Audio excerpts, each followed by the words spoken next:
हम चर्च की ओर बढ़ रहे थे। वो मुझसे एक कदम आगे, हमेशा की तरह। उसकी चाल में संकोच था, उसकी सांसों में हल्की सी हिचकिचाहट, जैसे कोई रहस्य समेटे चल रही हो, जैसे हवा भी उसके कदमों के साथ धीमी हो गई हो। शायद आसमान भी हमारी खामोश मोहब्बत पर मुस्कुरा रहा था। बादल जैसे मेरे दिल की धड़कनों को कोई पुराना गीत बना रहे थे। परछाइयां भी लय में थीं, जैसे चर्च की पुरानी दीवारों ने भी हमारी कहानी सुन रखी हो। हम चर्च पहुंचे। वो फिर मुझसे आगे, महिलाओं की तरफ एक कोने में। मैं पीछे से उसे देख रहा था और सोच रहा था, क्या यीशु भी हमारी प्रेम कहानी देख रहे होंगे? क्या प्रेम को सिर्फ महसूस करना ही काफी होता है? क्या प्रेम इतना गूंगा हो सकता है?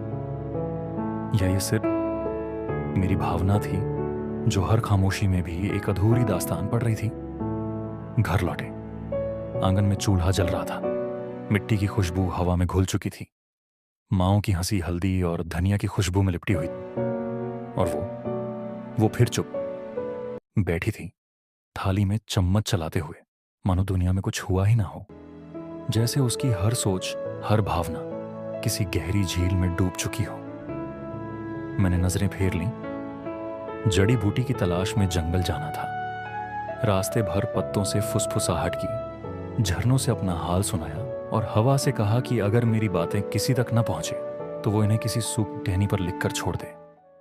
कभी कभी हम कुछ कहना चाहते हैं, मगर कोई गहरी शक्ति हमें रोक लेती है।